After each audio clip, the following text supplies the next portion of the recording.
خلافت کا تیسرا دور اور حضرت علی علیہ السلام۔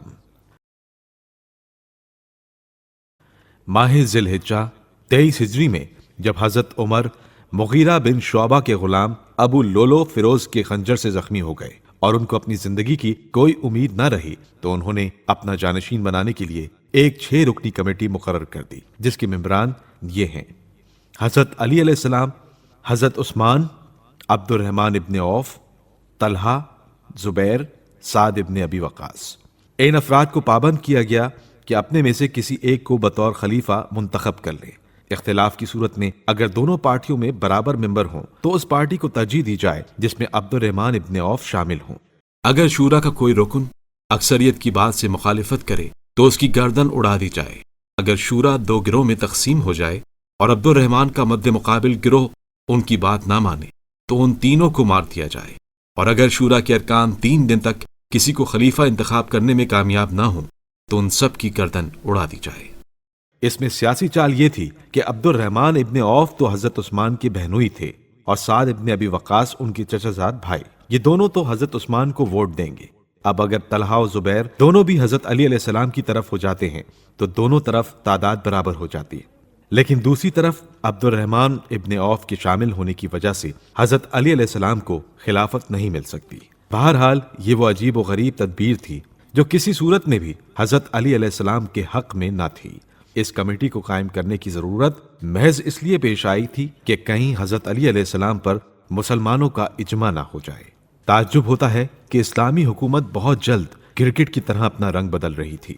پہلے خلیفہ اجماع سے ہوئے، دوسرے وصیت سے، اور تیسرے کا نمبر آیا تو اجماع رہا نہ وصیت، بلکہ معاملہ شورا کے حوالے کیا گیا۔ نہیں معلوم یہ وقتی صورتیں قرآن کی کس آیت سے ماخوذ تھیں اور مسلمانوں کے خیالات میں یہ اضطراب کیوں پیدا ہو رہا تھا۔ ایک طریقہ جو بھی اچھا سمجھتے مضبوطی سے اسی پر قائم رہتے۔ یہ عدلتی بدلتی حالت غلط کاریوں پر انگشت نمائی کا موقع فراہم کرتی ہے۔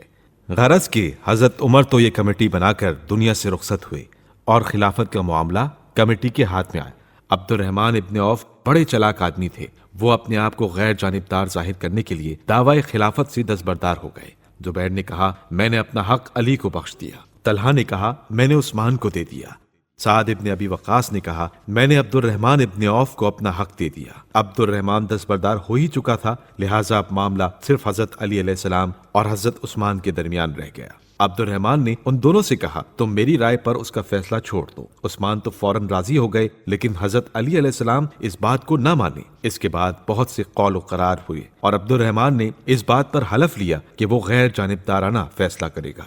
مجبوراً امیر المومنین علیہ السلام راضی ہو گئے۔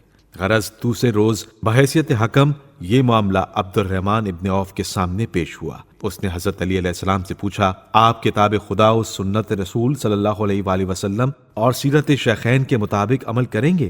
حضرت علی علیہ السلام نے فرمایا میں قرآن و سنت رسول صلی اللہ علیہ وآلہ وسلم کے مطابق کام کروں گا، لیکن سیرت شیخین کا تابع میں ہرگز نہیں ہو سکتا۔ اب اس نے یہی سوال حضرت عثمان سے کیا، وہ تو پہلے سے ہی سمجھے سمجھائے ہوئے تھے، کیوں نہ راضی ہوتے۔ غرض اس چال سے حضرت عمر کے بعد حضرت عثمان امت مسلمہ کے تیسرے خلیفہ بن گئے۔ خلیفہ عثمان خاندان بنی امیہ کے سرکردہ افراد میں سے ایک تھے، اور بنی امیہ اور بنی ہاشم میں موروثی عداوت چلی آ رہی تھی۔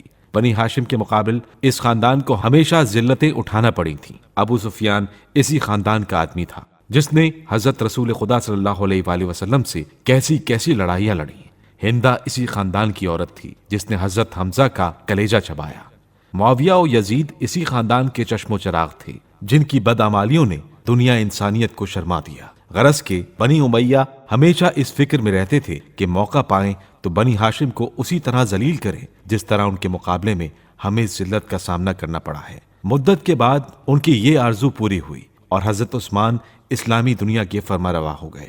حضرت عثمان نے خلافت لیتے وقت وعدہ تو کیا تھا کہ وہ حضرت رسول خدا صلی اللہ علیہ وآلہ وسلم کی سنت اور سابقہ دونوں خلفاء کی سیرت پر عمل کریں گے، لیکن ان سے اس وعدے کا ایفا نہ ہو سکا۔